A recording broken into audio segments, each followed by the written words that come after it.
আসসালামু আলাইকুম বন্ধুরা, ওয়েলকাম টু অ্যানাদার ভিডিও। নতুন একটা ভিডিওতে তোমাদের সবাইকে স্বাগত। আমার কাছে অনেকেই একটা কমেন্ট করে থাকো সাধারণত, সেটা হচ্ছে মুখে প্রচুর পরিমাণে ফেশিয়াল হেয়ার, ঠোঁটের এই পাশ দিয়ে, পাশাপাশি মুখের এই পাশ দিয়ে খুবই দেখতে বাজে লাগে, মেকআপ বসতে চায় না। পাশাপাশি আমি যখন ব্লিচ করতে বলি, অনেকেই বলো যে ব্লিচ করলে গোল্ডেন কালার হয়ে থাকে, দেখতে ভালো লাগে না, মুখের সাথে মিশতে চায় না। মানে যাদের একটু মোটা মোটা ফেশিয়াল হেয়ার গুলো থাকে তাদের কিন্তু মিশতে চায় না সহজে। তো তাদের জন্য সহজ সমাধান বলতে আমি মনে করি শেভিং করা। ওয়্যাক্সিং করা খুবই একটা ঝামেলার বিষয় আমার কাছে মনে হয়। পার্লারে গিয়ে সময় নষ্ট করে তোমাকে ওয়্যাক্সিং করতে হবে, অথবা তুমি যদি বাসায় ট্রাই করো ওয়্যাক্সিং করা, তাতেও কিছুটা কষ্ট আছে, কারণ এটাতে একটু টেনে তুলতে হয়, স্কিনের উপর প্রেশার পড়ে, এটা একটা কষ্ট। পাশাপাশি তুমি যদি ন্যাচারাল উপায়ে চেষ্টা করো তো অনেকটা দিন লেগে যায় কিন্তু এই ফেশিয়াল হেয়ার গুলো রিমুভ হতে। তো সবচেয়ে সহজ উপায় আমার কাছে মনে হয় রেজার দিয়ে শেভিং করা। কিন্তু এর মধ্যেও কথা আছে, এই শেভিংটা যদি তুমি সঠিক উপায় না করতে পারো তাহলে অনেকেরই কিন্তু স্কিনের র্যাশ বের হয়, অনেকের স্কিন এবড়ো থেবড়ো লোম বেরিয়ে দেখতে বাজে দেখা যায়। অনেকেই প্রশ্ন করে থাকবে যে শেভিং করলে তো আমার লোম পরবর্তীতে কি খুব বেশি ঘন হয়ে উঠবে?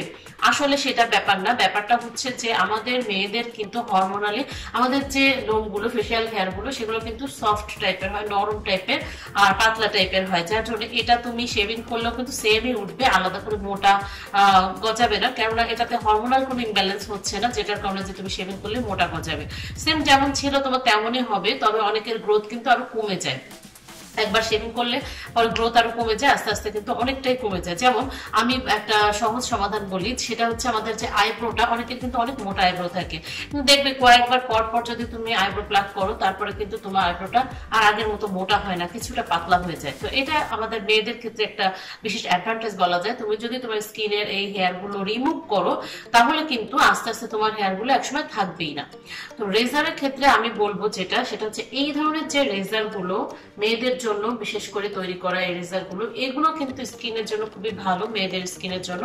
যেহেতু আমাদের স্কিন অনেক সফট হয়, আমরা যদি ছেলেদের ব্যবহার করে রেজার দিয়ে শেভিং করতে যাই, অনেক সময় কিন্তু আমাদের স্কিন কেটে যেতে পারে, নানা ধরনের সমস্যায় পড়তে পারি, বিভিন্ন ধরনের ইনফেকশন হতে পারে। তো সেই জন্য মেয়েদের জন্য বিশেষ করে যে রেজার গুলো তৈরি হয় সেগুলো দিয়ে কিন্তু মেয়েদের এই শেভিং এর কাজগুলো করা উচিত। তো আমি আজকে তোমাদের সাথে শেয়ার করবো এই ধরনের যে রেজার গুলো, এগুলোতে কিভাবে তুমি তোমার ফেশিয়াল হেয়ারটা রিমুভ করবে, তাতে করে তোমার স্কিনে কোনো ক্ষতি হবে না, স্কিনটা উজ্জ্বল হবে এবং এরপরে পরবর্তীতে তোমার কোনো সমস্যাও তৈরি হবে না। তো চলো শুরু করা যাক আজকে আমাদের এই ফেশিয়াল হেয়ার রিমুভের এই ভিডিওটা। তো ফেস শেভিং এর শুরুতে আমরা যে কাজটা করব সেটা হচ্ছে স্কিনটাকে প্রথমে ক্লিন করে নেব। কেননা ময়লা স্কিন বা ধুলো ময়লা যুক্ত স্কিন শেভিং করার ফলে কিন্তু অনেক সময় ইনফেকশন হয়ে যেতে পারে। সেজন্য প্রথমে আমাদের কাজ হবে মেকআপ বা নর্মালি মুখটাকে খুব ভালো করে ক্লিন করে নিতে হবে যে কোনো ফেস ওয়াশ দিয়ে। তুমি যে কোনো ফেস ওয়াশ ব্যবহার করতে পারো। তো আমি ফেস ওয়াশ দিয়ে প্রথমে স্কিনটা ক্লিন করে নেব।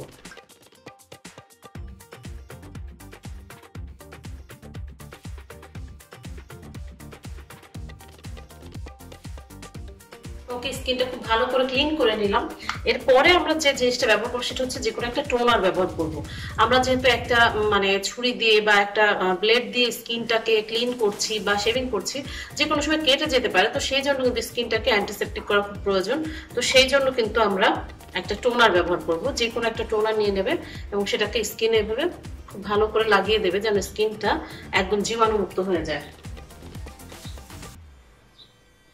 টোনারটা হালকা শুকিয়ে আসলো স্কিনে। এখন যে জিনিসটা ব্যবহার করতে হবে সেটা হচ্ছে তুমি যে কোনো একটা অর্গান অয়েল ব্যবহার করতে পারো এক্ষেত্রে, যেমন নিম অয়েল বা টি ট্রি অয়েল, এই টাইপের অয়েল গুলো।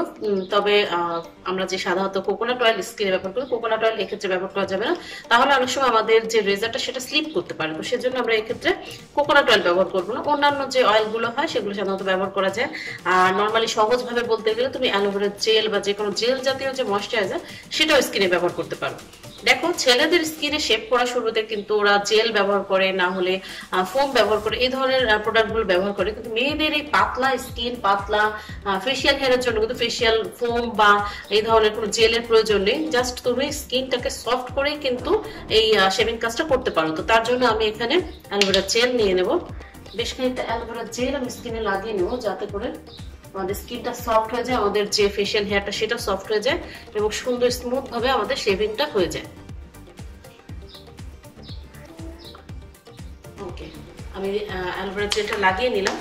এরপরে আমাদের কাজ হচ্ছে শেভিং করাটা। এবার আসি আমাদের মূল যে কাজটা, সেটা এই শেভিং করার ক্ষেত্রে এই যে রেজারটা, এটা কিন্তু কখনোই তুমি এইভাবে খারাপ ভাবে ধরবে না, সবসময় এভাবে মানে 90 ডিগ্রি অ্যাঙ্গেলে এভাবে শুয়ে মানে শোয়া বা এভাবে কাট করে কিন্তু এটা শেপ করতে হবে, কারণ এটা খারাপ হবে। এভাবে করলে কিন্তু অনেক সময় স্কিনে কেটে যেতে পারে। আরেকটা বিষয় সেটা হচ্ছে আমাদের লোমের গ্রোথ কোন দিকে হয়, আমাদের লোমের গ্রোথ হয় এই দিকে, তাই না? তাহলে আমরা কখনোই কিন্তু উল্টা দিকে এই ধরনের রেজার গুলো টানবো না, তাহলে কিন্তু স্কিনে যে ছোট ছোট দানা দানা লাল লাল ভাব হয়ে যায়, ফুলে যাওয়া ভাব হয়ে যায়, অনেকের কেটেও যায়, এই সমস্যাগুলো কিন্তু এই কারণে হয়। পাশাপাশি অনেকের লোমের যে গ্রোথটা অন্যরকম ভাবে এলোমেলো ভাবে খুব ঘনভাবে ওঠে, এরও কারণ হচ্ছে এই রেজারটাকে সঠিকভাবে ব্যবহার না করা। তো সেই জন্য অবশ্যই রেজারটা এইভাবে একটু 90 ডিগ্রি অ্যাঙ্গেলে শুয়ে শুয়ে পাশাপাশি লোমের যে গ্রোথ সেদিকেই আমরা এটা শেভিং করব। তো শেভিং করার শুরুতে যেটা সেটা হচ্ছে হালকা একটু টেনে ধরে যদি তুমি শেভিং করো তাহলে কিন্তু খুব ভালো হয়। নরমালি কিন্তু আমি কখনোই আমার শেভিং করি না আমার স্কিন, কারণ আমার ফেশিয়াল হেয়ার খুবই কম, পাশাপাশি আমার ব্লিচ করে রাখতে বেশি পছন্দ করি। কিন্তু তোমাদের বোঝার সুবিধার জন্য আমি আজকের ভিডিওটা করছি। তো আমি খানিকটা নিয়ে নিয়েছি, কিন্তু হেয়ার উঠে আসছে, আর এরকম একটা টিস্যু রাখবে সাথে যাতে করে আমরা ক্লিন করে নিতে পারি। আবার একটু টেনে ধরে এভাবে আস্তে আস্তে খুবই সাবধানে, যেন স্কিনে কোনো ক্ষতি না হয়, এভাবে এভাবে তুমি লোমগুলো কেটে আনবে।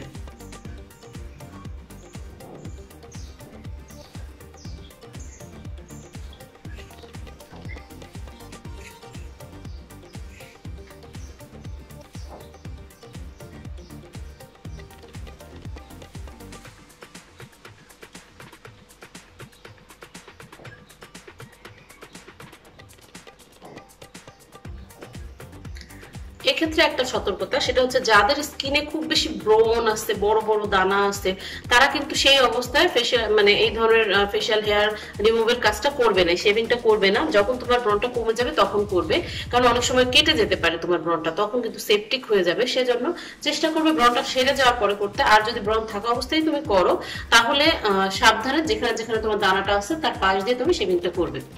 এরপরে তুমি এভাবে, যখন আমাদের বেশিরভাগ মেয়েদের কিন্তু এই মোচের চারপাশে আর কি এখানটাতে বেশি লোম হয়ে থাকে, তো এখানটা এরকম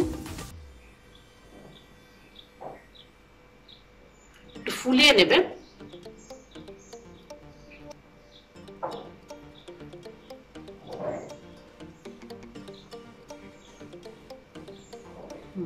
এইভাবে যদি তুমি তোমার শেভিং কাজটা করো তাহলে কিন্তু তোমার স্কিনের কোনো ক্ষতি হচ্ছে না।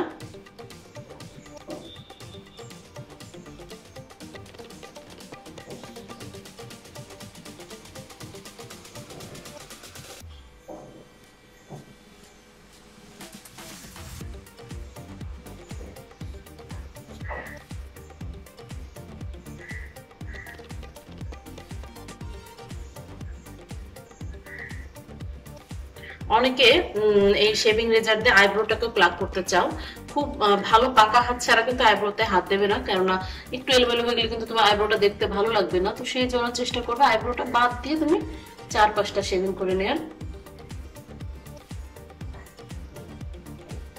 আর যদি খুব এক্সপার্ট হও তাহলে তুমি আইব্রোতে হাত দিতে পারো।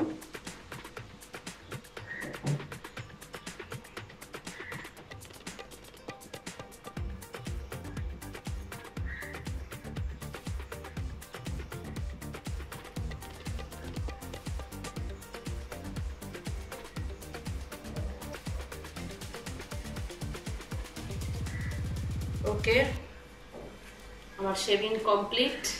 খুব বেশি হেয়ার কিন্তু আমার মুখে নেই, তারপরে যতটুকু ছিল আমি দেখো তুলে নিয়েছি। এভাবে তুমি একটা টিস্যু দিয়ে ব্রাশটাকে পরিষ্কার করে এরপরে যে কাজটা করব, এই যে আমাদের টোনারটা, এটা দিয়ে কিন্তু এই ব্রাশটাকে আবার পরিষ্কার করে রাখবো, কেননা নেক্সট আমাদের ব্যবহার করার শুরুতে কিন্তু এটা নোংরা হয়ে থাকলে ব্যবহার করা যাবে না, স্কিনের জন্য ক্ষতি হবে। তো টোনারটা কিন্তু অ্যান্টিসেপটিকের কাজ করে, টোনার বা অ্যাস্ট্রিনজেন্ট যেটাই থাকুক তোমাদের কাছে অ্যান্টিসেপটিকের কাজ করে। তো সেজন্য টোনার দিয়ে আমি এটাকে আবার পরিষ্কার করে রেখে দিলাম। তো এভাবে তুমি রেখে দেবে এটা। এখন যেটা কাজ সেটা হচ্ছে স্কিনের কি করব এখন। এখন কি আবার আমরা ফেস ওয়াশ দিয়ে স্কিন ক্লিন করব? কিন্তু না, আমরা এখন আর ফেস ওয়াশ ব্যবহার করব না। এখন জাস্ট নরমাল ভিজা একটা রুমাল দিয়ে মুখ মুছে নেব, অথবা তুমি মুখ ধুয়ে নিতে পারো। আর কোনো কিছু করা তো প্রয়োজন নেই, কোনো ফেস ওয়াশ বা সাবান কোনো কিছুই ব্যবহার করবে না। আর বিশেষ করে শেভিং করার পরে তো তাড়াতাড়ি তুমি সাবান ফেস ওয়াশ ব্যবহার করবেই না। ব্যাস এভাবে স্কিনটা আগে ভালো করে তুমি পানি দিয়ে মুছে বা ধুয়ে মুখটা ক্লিন করে নেবে, যেন কোনো চুল বা হেয়ার লেগে না থাকে। তো এভাবে স্কিন ক্লিন করার পরে প্রথম যে কাজটা সেটা হচ্ছে টোনার ব্যবহার করা। যেহেতু আমরা রেজার দিয়ে স্কিনে শেভিং করেছি, আমাদের ছোট ছোট যে স্কিনের দানাগুলো সেগুলো কেটে গেছে, তো এখন একটু টোনার হলে স্কিনটা কিন্তু আবার অ্যান্টিসেপটিকটা পাবে, স্কিনটা ভালো হবে। এই সময় অনেকের কিন্তু হালকা জ্বালা করতে পারে টোনার ইউজ করলে, তো ভয় পাওয়ার কিছু নেই। টোনারটা হচ্ছে অ্যান্টিসেপটিক সেহেতু হালকা একটু জ্বালা পরে, এটা আবার একটু পরে ঠান্ডা হয়ে যায়, তো এর জন্য ভয় পাওয়ার কিছু নেই। শেভিং করার পর অবশ্যই টোনারটা ব্যবহার করে নেবে। যেমন ছেলেরা ব্যবহার করে আফটার শেভ, তো মেয়েরা আফটার শেভ ব্যবহার করবে না, টোনার ব্যবহার করবে। তো অবশ্যই যে কোনো একটা টোনার ব্যবহার করবে। আর যদি তোমার কাছে একান্ত টোনার না থাকে, সেক্ষেত্রে তুমি এক টুকরা বরফ নিয়ে স্কিনে রাগ করে দেবে, যাতে করে কিছুটা হলেও তুমি আরাম পাও। ওকে, টোনারটা যখন হালকা স্কিনে শুকিয়ে আসবে তখন তোমাকে দুটো জিনিস ব্যবহার করতে হবে। একটা হচ্ছে যে কোনো একটা সিরাম ব্যবহার করতে হবে এবং যে কোনো একটা ময়েশ্চারাইজার ব্যবহার করতে হবে। ময়েশ্চারাইজার তো অবশ্যই লাগবে, মাস্ট লাগবে। সিরামটা যদি তোমার হাতের কাছে থাকে তাহলে তুমি দিতে পারো, আর যদি তোমার হাতের কাছে না থাকে নো প্রবলেম, দিও না, অসুবিধা নেই। তুমি জাস্ট একটা ময়েশ্চারাইজার লাগিয়ে নেবে। ময়েশ্চারাইজার বলতে আমি যেমন হিমালয়ের একটা ময়েশ্চারাইজার নিচ্ছি, তোমার হাতের কাছে যদি পন্ডসের লাইট সুপার জেলটা থাকে সেটা লাগাতে পারো, নর্মালি তুমি যে ক্রিমটা ব্যবহার করো সেটা লাগাতে পারো, অথবা একান্ত কিছু না থাকলে তুমি অ্যালোভেরা জেলটা লাগিয়ে নেবে, তাতেও কিন্তু স্কিনটা ময়েশ্চারাইজ হবে। যেহেতু আমরা ফেশিয়াল হেয়ারটা রিমুভ করলাম, স্কিন কিন্তু ড্রাই হয়ে পড়বে, এই সময় তোমাকে অবশ্যই ময়েশ্চারাইজার দিতে হবে, তাহলে স্কিনটা আবার সফট থাকবে। এবং এর 2-1 মিনিট পরে কিন্তু তুমি চাইলে মেকআপ করে নিতে পারো। মেকআপে কি হবে, স্কিনটা দারুণ ভাবে স্মুথ দেখা হবে, মেকআপটা খুব ভালো বসবে। ফেশিয়াল হেয়ার রিমুভের এটা একটা ভালো উপকারিতা, সেটা হচ্ছে তোমার স্কিনে মেকআপটা খুব ভালো বসবে, তোমার স্কিনটা ফর্সা উজ্জ্বল লাগবে। নর্মালি যে স্কিনটা দেখা যায় এই ফেশিয়াল হেয়ার রিমুভের পরে কিন্তু ফর্সা উজ্জ্বল লাগে আরো বেশি, কারণ কালচে কালচে একটা হেয়ার গুলো ছিল স্কিনে, সেটা চলে গেল। অবশ্যই এখন একটু স্কিনটা বেশি ফর্সা উজ্জ্বল লাগবে। আর নর্মালি 13-14 বছরের নিচে যাদের বয়স বাচ্চারা, তাদের কিন্তু শেভিংটা করবে না। 14+ বয়স হলে তারপরে তুমি শেভিংটা প্রথম করতে পারো, তারপরও সেটা মাসে একবার, খুব বেশি না, মাসে একবার তুমি শেভিং করতে পারো, এর বেশি স্কিনে শেভিং করবে না। তাতে করে কিন্তু স্কিনটা রুক্ষ হয়ে যাবে, স্কিনের রিয়েল যে সৌন্দর্যটা সেটা নষ্ট হয়ে যাবে। তবে চেষ্টা করবে, আমি সাধারণত কখনোই কিন্তু শেভিং করি না, জাস্ট তোমাদের দেখানোর জন্য করলাম। যাদের স্কিনে খুব বেশি হেয়ার নেই, খুব অসুবিধা হচ্ছে না, তারা শেভিংটা অ্যাভয়েড করবে, শেভিং না করাই ভালো। তারপরও যাদের খুব বেশি হেয়ার, মেকআপ বসছে না, দেখতে ভালো লাগছে না, অনেক সময় সানস্ক্রিন লাগালেও জেগে জেগে থাকছে, তাদের তো অসুবিধা অবশ্যই। সেজন্যই তাদের জন্য আজকে আমার ভিডিওটা, যে তারা এভাবে শেভিংটা করবে এবং এই শেভিং এর ফলে স্কিনটা স্মুথ হবে, স্কিনের ফর্সা উজ্জ্বল ভাব আসবে। এবং এরপরে কিন্তু তোমাকে সবসময় সুন্দর ময়েশ্চারাইজার ইউজ করতে হবে বা ভালো ফেস প্যাক ইউজ করতে হবে, যাতে করে স্কিনটা এরকম সৌন্দর্যটা ধরে রাখতে পারে, যাতে এবড়ো থেবড়ো ভাবে আবার হেয়ার উঠে না যায়। সেজন্য কিন্তু খুব ভালোভাবে তোমাকে শেভিংটাও করতে হবে। আর শেভিংটা তুমি আস্তে আস্তে এটা অবশ্যই এভাবে 90 ডিগ্রি অ্যাঙ্গেলে শুয়ে শুয়ে তুমি কাটবে।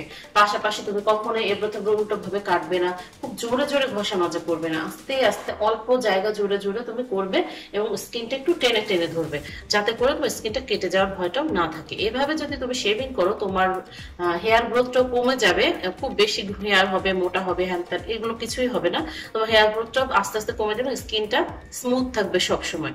তবে তুমি মাসে 1 থেকে 2 বারে বেশি কখনোই এই ধরনের শেভিং গুলো করবে না, সে যে বয়সী হও না কেন। চেষ্টা করো মাসে 1 থেকে 2 বার, এর বেশি না শেভিং করার।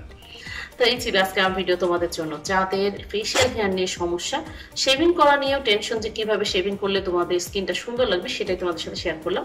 এভাবে তুমি ঘরে বসে শেভিং করতে পারো। এই ধরনের রেজার গুলো কিন্তু দারাজ বা যে কোনো দোকানে তুমি 70-80 টাকায় পেয়ে যাবে, 2-3টা রেজার পাওয়া যায় কিন্তু সেই ধরনের প্যাকেট গুলোতে।